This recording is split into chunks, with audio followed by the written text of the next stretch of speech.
An old black man sitting alone in a diner during dinner hours? That's suspicious. That's all it took for two police officers to mock him, question his identity, and slam his cane to the floor. No raised voice, no threat, just Samuel Ellis, 74 years old, a veteran, a father, handcuffed, right under a sign that said, "Reserved." But here's what they didn't know.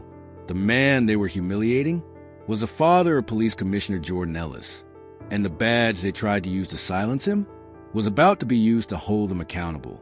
If your father quietly waited in a diner and got arrested for looking out of place, what would you do? Because if dignity can be broken with a cane, justice must rise with a voice. Autumn afternoons in Elmridge carried a gentle sun, and the faint smell of apple pie drifting from the Elmridge Diner nestled quietly along Main Street. Inside, the soft jingle of the front door bell, the aroma of fresh coffee, and the sizzle of the kitchen created a familiar warmth for those who belonged here. In the farthest corner of the diner, an elderly man sat quietly by the window. He wore a faded khaki jacket, a button-up white shirt, and a pair of worn leather shoes. Beside him leaned a dark wooden cane, its handle faintly engraved with U.S. Army, 1970. He sat upright, eyes fixed on the street, as if watching for something long known from afar. His name was Samuel Ellis, 74, a veteran, a father. On the table sat a glass of water and a handwritten reservation card, reserved for Commissioner Jordan Ellis. He'd arrived earlier than planned, a habit born from years in the military. No one in the diner paid him much attention, or more precisely, no one wanted to. A few glances were cast his way before quickly turning back. An elderly couple switched tables. A young server looked at him, then disappeared into the back, never bringing the water she promised.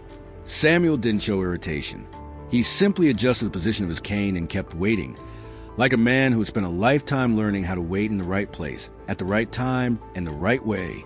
On the wall hung a black and white photograph of old Elmridge, white faces smiling brightly in front of this very diner in the 1950s. Samuel looked at the photo, his eyes holding no resentment, only something softer, like someone well acquainted with memories others prefer to forget. He hadn't come to make a scene. He was simply meeting his son for dinner, like any father in this town. But in Elmridge, Virginia, the silent presence of an old black man could still be an eyesore for those unaccustomed to seeing him in a place meant for those who belonged.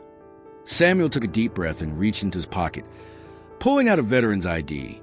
The edges worn, his name faded but still visible under the golden afternoon light. He placed it next to the reservation card, not as a boast, but as a quiet declaration. I fought for this country. I have the right to sit here. And I will sit until someone dares to tell me not to. And just then, the bell on the door jingled again. Two police uniforms stepped inside. The bell was still echoing when the two officers entered fully. Officer Blake Rowley led the way, tall, white, buzz-cut, and a perpetually upturned chin, as if sniffing out something unpleasant. Behind him was Neil Jansen, younger, eyes darting around like he constantly needed someone else's authority to lean on.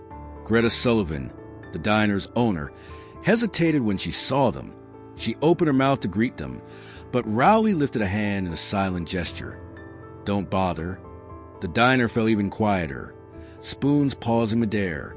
Police officers didn't usually show up in Elmridge unless something was wrong, and everyone knew that trouble rarely favored someone like Samuel Ellis. Rowley scanned the room. When his eyes landed on the corner table, where Samuel sat calmly, his lips tightened. He walked straight over, without asking a single question of the staff. Good afternoon, sir. What's your name? Samuel looked up, steady as stone warmed by too many summers to fear the heat. I'm Samuel Ellis. I'm waiting for my son.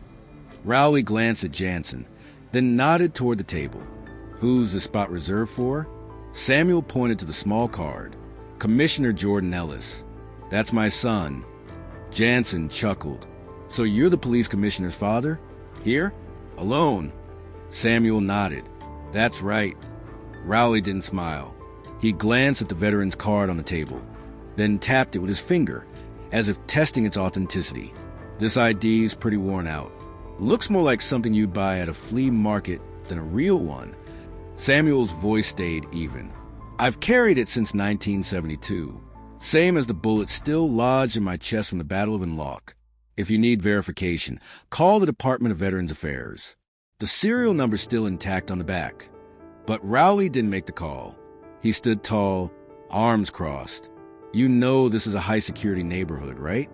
Samuel looked him straight in the eye. I understand. I also live in a secured neighborhood, near Magnolia Elementary, 2 miles from here. I walk past this diner every morning, but today I brought a cane. Maybe that made me look more out of place than usual. The words sliced through the air, thin but sharp. The entire diner fell silent. Jansen abruptly pulled out a chair and sat across from Samuel. I'll admit, this is odd. An old black man, sitting with a reservation for the police commissioner? Sounds more like a story than reality. Samuel didn't answer. He simply reached for his cane, gently setting it upright by the table leg, as if steadying himself against a gust of doubt swirling around him.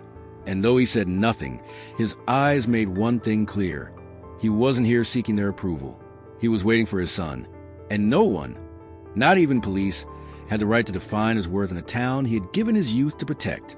The air in the diner grew heavier. A few patrons tried to resume eating, but spoons no longer reached mouths. All eyes now turned to that back corner table, where the conversation had drifted well beyond the borders of civility. Rowley smirked, tapping his fingers on the table. Mr. Ellis, do you know how many people pretend to be veterans just to get benefits? They buy fake IDs, make up war stories.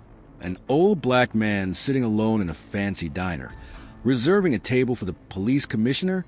Yeah, that sounds real plausible. Jansen chuckled loudly, pointing at Samuel's cane. Honestly, this cane might be the only real thing here. Nice wood. As for those documents, I could print better fakes in 10 minutes at the precinct copier. Samuel didn't flinch.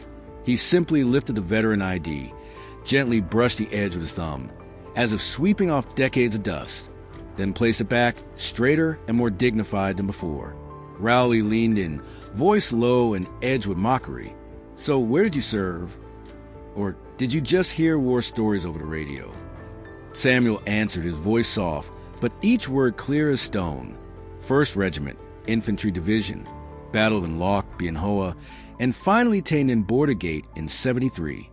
I fired an M16 until I couldn't feel my left hand on the trigger. That cane was given to me when I was discharged, not to lean on, but to remind me every morning that I stood back up. Jansen glanced at Rowley, about to say something, but Rowley shifted tone. Then why aren't you wearing your uniform, showing off your medals, walking in here like a hero? Or is it because you know no one believes you if you show up alone? Samuel looked him in the eye. I don't need belief to exist. I need peace to live. But you're the ones who need someone weaker, just to prove you're strong. His calmness hit Jansen like cold water on a smirking face. But the younger officer didn't relent. Then why don't you go back to your own side of town, where people look like you? For the first time, Samuel smiled. But it wasn't joyful. It was sorrow, folded neatly into the curve of his mouth. I don't need to be somewhere people look like me. I just need to be somewhere difference isn't treated like a crime. Rowley shot to his feet, his face darkening. You trying to preach to the police now? Samuel lifted his cane, steadying himself with a motion gentle as ritual. No, I'm saying something you should have learned at the academy, if they ever taught it. A loud slam echoed from the door. Everyone turned. The man who walked in wore a dark suit. His nameplate glinted in the late day's sun. Commissioner Jordan Ellis. His eyes swept the room and landed exactly where they needed to. His hand clenched briefly, then loosened. The conversation was nearly over, but the lesson, perhaps, had just begun. Jordan Ellis had just stepped inside. Before he could speak, Officer Rowley spun around, voice sharp with command. Sir, I need you to step outside for a moment. This is a police matter. Doesn't concern you. Samuel Ellis remained seated, his eyes on his son. Jordan didn't nod. He didn't move. He stood there in the thick air, gaze drifting across faces. Diners pretending not to see, not to hear, not to know. Rowley turned back to Samuel, voice tighter, colder than before. "I'll say this one last time. You need to leave this diner. I don't care who you claim you reserved the table for. There's no room for fraud during dinner hours." Samuel raised his hand, the gesture gentle, like brushing away dust. "I'm not defrauding anyone. I'm sitting here within my rights. Not disturbing anyone. Not insulting anyone. I'm waiting for my son, and as scheduled, he's arrived." Jansen cut in, voice sharp. "That's enough. Are you leaving, or do we have to escort you out another way?" The diner went silent. Then, suddenly, a sound rang out from behind the bar. Greta Sullivan, the owner, slammed a coffee pot down on the counter. Rowley and Jansen both flinched. "That's enough. Mr. Ellis reserved this table. I confirmed it. If you're going to remove anyone, you're welcome to start with yourselves." Rowley turned to her, eyes wide with disbelief. "You're obstructing police work? I'm protecting my customer, and the one who paid for both your coffee this morning. Pick a side, Officer Rowley. Law or prejudice?" That shift Greta's sudden stand flipped the air in the room. A diner near the window pulled out their phone. Another began recording. No one said anything, but the eyes, those silent eyes, were no longer complicit. They had shifted. Jordan stepped forward, his voice steady, low, but powerful as thunder at noon. "I'm Commissioner Jordan Ellis. This is my father. But I won't invoke my title to demand you stop." Rowley opened his mouth, but Jordan raised a firm hand. "I'll ask just one thing. If he weren't my father, just a 74-year-old black man waiting for someone, would you have treated him differently?" No one answered. Outside the window, sunset spilled across the pavement. Inside the diner, the silence was no longer avoidance. It was reflection. Samuel picked up his veteran ID and slid it back into his coat pocket. He didn't need anyone to defend him, but for the first time in years, he felt he no longer had to stand alone. The confrontation wasn't over, but the power dynamic had shifted. The stillness in the diner felt like a false calm before a storm. Officer Blake Rowley, his pride bruised, shed all pretense. With burning eyes, he stepped closer to Samuel Ellis, voice laced with brute authority. "Fine. You want to make this complicated? We'll do it by the book." No one had time to stop him. In one swift motion, Rowley yanked the cane from Samuel's side and flung it to the floor like it was trash. The wooden crack echoed sharp and final, splitting as the cane snapped in two and rolled between frozen feet. Samuel rocked back, gripping the table for balance. But it didn't end there. Rowley seized him, jerking him up from the chair. The seat clattered to the wall. Chaos rippled through the diner. A patron cried out. Another, hands trembling, hit record on their phone. But no one dared intervene. Jansen, instead of diffusing the situation, lunged in and twisted Samuel's arms behind his back. "Stay still. You're resisting arrest." "I'm not resisting. I'm just sitting." Samuel's voice remained soft. No shouting, no struggle, but his eyes were torn wide with pain that had nothing to do with age. It was the pain of dignity dragged to the dirt in front of the very people he'd once bled to protect. Rowley pulled out handcuffs. Click! The metal locked around Samuel's wrists. Red welts bloomed on the fragile skin of his arms. As he lifted his gaze past the pain, his eyes found Jordan, his son, now frozen in place, jaw tight, fists clenched. "Let go of him. That is my father. What you're doing is unlawful." Rowley turned, his smirk dripping with contempt. "Oh, now you admit it? Too late, Commissioner. That's enough. Let him go. I said, let him go." Jordan's voice cracked through the diner like a thunderclap in a crumbling room. Greta rushed out from behind the counter, stepping between Rowley and Samuel, her hands shaking, her eyes wet. "It's all recorded. Every second. You won't get away with this."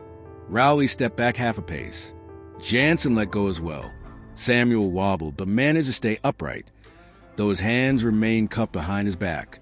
His cane, the last tangible thread connecting him to an old, hard-earned dignity, lay broken at his feet. What should have been an ordinary moment in the Elm Ridge diner had just been torn apart by an act that could not be ignored.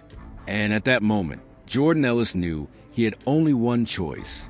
He stepped forward to his father, held up his police badge, and issued a command not as a son, but as the last line of justice in a place where justice had just been crushed. Release him. Now, the air in the diner froze. Samuel Ellis stood motionless, hands still bound behind him. His gaze steady but clouded with a shame he'd spent a lifetime learning how to endure. Jordan Ellis stood before his father, his uniform taut with each breath held in fury, eyes locked on the cuffs digging into the man who'd raised him. Greta Sullivan stepped between them and reached for the one object that hadn't been touched. The reservation card, still resting quietly on the table. She straightened, her voice sharp, louder than anything she'd ever said in that diner. "Can either of you read? What does this card say?" Rowley scoffed, glancing down with a sneer. "Says something like Commissioner Ellis, doesn't it?" Jordan snatched the card from Greta's hand, holding it up at eye level for both officers to see. His voice was ice. "Full name. Read it again." Rowley's eyes hesitated, then stalled. Jansen leaned in, and his gaze fell on the bold printed words, "Reserved for Commissioner Jordan Ellis." No one spoke. No explanations. No excuses. The two officers realized exactly what they'd done, and to whom. Jordan stared them down, not as a furious son, but as the authority now fully in charge of disciplining two men who had just humiliated themselves in front of a room full of witnesses. "This is my father. He made a reservation under my name, on time, by the book. He was mocked, handcuffed, thrown from his chair, and publicly humiliated, not because of what he did, but because of his skin and his age. And you think you'll walk out of here without consequences?" Rowley swallowed hard and stepped back. Jansen opened his mouth, but only a whisper came out. The entire diner held its breath. A middle-aged man near the window spoke up. "We recorded everything. Sheriff or not, this'll hit the news by dinner." A younger man nodded, holding his phone up. "We're uploading." This time, no one's deleting the clip. Greta slammed her hand on the counter, speaking as if delivering a final verdict. "In all my life, I've never seen anything this disgraceful in my diner." Jordan turned back to his father, gently unlocking the cuffs. The red indentation stood out on Samuel's weathered wrists, wounds without blood but heavy with history. Jordan helped him sit, retrieved the shattered cane, and laid it beside the reservation card on the table. Samuel said nothing. He simply looked at his son and gave a slow nod. Gratitude etched into a silence that carried both pride and heartbreak. Jordan faced the two officers once more, now commanding the room with the full weight of his title. "Both of you are temporarily suspended. Hand over your badges and weapons. Official orders will follow by end of day." Rowley slowly removed his badge and placed it on the table. Jansen bowed his head. The diner fell into complete silence. But this time, no one turned away. And in the center of it all, a small reservation card sat upright on the table, like a quiet witness to the truth that had just been restored and a dignity that had just been reclaimed. Rowley and Jansen stood like statues in parade of shame.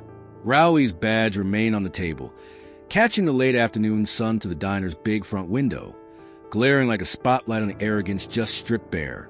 Greta stood at the counter, hands still resting on the landline, ready to dial the local news station if needed. Patrons who once pretended not to notice were now standing. Some moved closer, not with anger alone, but with resolve. They would see this through. Jansen shuffled back, voice trembling. "Commissioner Ellis, we didn't know. We didn't mean to." Jordan said nothing. He simply stared at the two men in front of him, seeing not just them, but the system that had built them. A system that had taught them to be sure of their power, smug in their correctness, and immune to accountability, until truth knocked on their door. Rowley, clinging to the last threads of arrogance, raised a finger toward Samuel. Even if he's your father, his behavior was still non-compliant. He didn't respond immediately. He didn't follow. Jordan cut him off. His voice no longer held anger. It was cold enough to freeze the air. "You're saying that a 74-year-old veteran, sitting silently, legally holding a reservation, waiting for his son, didn't comply fast enough for you?" Rowley swallowed hard. Silent. At that moment, the diner door flew open again. A man in business attire rushed in, holding a professional video camera. He was a local reporter, called in earlier by a customer. Behind him were two younger officers, breathless, their shirts still damp with sweat. The reporter scanned the room, aiming his camera at Rowley and Jansen. "Can we confirm this is the Elmridge Diner? The incident involving Mr. Samuel Ellis?" Jordan nodded slightly, and in that instant, Rowley truly understood. What had unfolded just moments ago was no longer an internal matter. It was now in the public eye, in front of camera lens, and flowing into the unstoppable current of the internet. Samuel returned to his seat, hands still trembling. But when he saw the camera, he gave a slight nod, not because he wanted attention, but because he knew the truth was finally in the light. And this time, no one could shut it off with the excuse of a misunderstanding. Jordan stepped aside to let the camera pass. His voice rang out, not loud but steady, like a bell in a courtroom. They've both been placed on administrative leave. Every recording, photo, and eyewitness statement from this diner will be entered into the investigation. And if either of them has anything to say in their defense, let the law listen, not the shouting of power misused. Applause broke out, not loud but deliberate and real. It wasn't celebration. It was the sound of a community realizing they didn't have to stand alone. Rowley lowered his head, out of excuses. Jansen turned away, walking off as if trying to escape the very shadow he created. And Samuel? He simply reached for his broken cane, gripping the unshattered half, and stood upright, as if raising a flag. No one in that diner, not even those recording, would ever forget that image. An old man seated in the middle of a diner, holding a splintered cane, yet never once bowing. No microphones, no sirens, just the presence of Jordan Ellis, enough to shrink the entire diner into a tense hush, though it had suspended the two officers. No one yet knew whether he would act as a son or as the head of Elmridge law enforcement. Jordan walked to the center of the room, where Mr. Samuel Ellis had returned to his seat, holding the broken cane, his eyes fixed forward like a monument that refused to fall. Every camera, every stare, every breath was focused on him. The man caught between witness and arbiter of justice. He scanned the room slowly. Some diners looked down. Others kept recording. Some had risen from their meals to witness what they never thought they'd see in this quiet town. Jordan didn't shout. He wasn't harsh. He spoke with even tone, but every word rang clear. "I didn't come here to defend the father. I came because two of our officers, two people wearing this uniform, forgot that their duty is to protect, not to humiliate." He turned to Rowley and Jansen, who now stood by the counter like children caught stealing cookies in church. "You thought wearing a badge and raising your voice would make people fear you? You're wrong. Rank doesn't give you the right to shame, and fear never earns real respect." Jansen shifted, as if trying to speak, but Jordan raised a hand. "I don't want excuses. I want two things, an apology and a change." He stepped closer to his father, placing a gentle hand on his shoulder. Then he spoke again, not just to the two officers, but to everyone listening. "He doesn't need your respect because he's my father. He deserves it because he's a human being, a man who served this country and stayed silent when insulted, because he didn't need to shout to prove his worth." Rowley bowed his head. The arrogance in his posture dissolved. Jansen closed his eyes for a moment, then opened them slowly, as if swallowing a truth he wasn't ready to admit. Neither responded, because in that moment, no words could cover what they had done. Jordan turned back to the room. "I'll release an official statement by this afternoon. I'm calling for a full departmental review of our citizen engagement protocols and ethics training. And if anyone here thinks this was an isolated incident, let me make it clear, it's a symptom, and that disease must be cut out at the root." One person clapped, then a second. Before long, the entire diner filled with long, steady round of applause, not because justice had been fully served, but because, for the first time, they witnessed someone with authority named wrongdoing out loud in public. Samuel said nothing, but he took his son's hand, lightly, just enough to say, the words spoken today didn't just protect him from humiliation. They saved the town learning to confront itself. As the applause began to fade, Jordan Ellis stepped forward, standing beside his father as a son, but his voice now carried the weight of someone representing the principles and ethics law enforcement must uphold. I know, so will say I acted this way only because the man who was mistreated is my father. But let me be clear, no matter who he is, my father or not, this was wrong. He paused, his gaze sweeping over each table, each face, before settling on the steel handcuffs still lying on the table next to Samuel's broken cane. A 74-year-old man, a veteran who once risked his life on the front lines, sat quietly waiting to have dinner with his son, and was treated like a criminal in a crowded diner. No one should accept that, not because of medals, not because of titles, but because he's human. A different kind of silence filled the room. This time, it was a silence of listening, the rare kind in a busy world where people usually only hear to reply. Jordan stepped to the table and pointed at the reservation card, still resting between two glasses of water. The name printed here is Commissioner Jordan Ellis. But that's not what matters. I wish we had printed one more line, reserved for someone who deserves to be treated with dignity like anyone else. Samuel Ellis gently squeezed his son's hand. His eyes held pride, quiet and restrained, the kind of pride born from a life filled with broken promises, now witnessing a promise kept when it mattered most. I'm not here to defend my father. I'm here to defend something every officer in uniform must honor: human dignity. If an old soldier can't sit in peace after war, then what peace are we even protecting? Behind the counter, Greta wiped away tears. A customer rose from their seat, walked to Samuel's table, placed a hand on the broken cane, and said just one sentence: "We owe you our thanks," and an apology. No one else spoke. They didn't have to. The lesson had already been said, and this time, no one could pretend they hadn't heard it. 3 days after the incident at Elm Ridge Diner, the 6-minute video capturing the entire event had over 2 million views on social media. It was shared not just by those passionate about justice, but by veterans, students, teachers, and even young police officers, those who felt responsibility to protect the integrity of the profession they served. Officers Blake Rowley and Neil Jansen were officially placed on indefinite suspension. The Elm Ridge Regional Disciplinary Board ordered them to undergo a re-education program covering civil rights, racial bias, and professional ethics.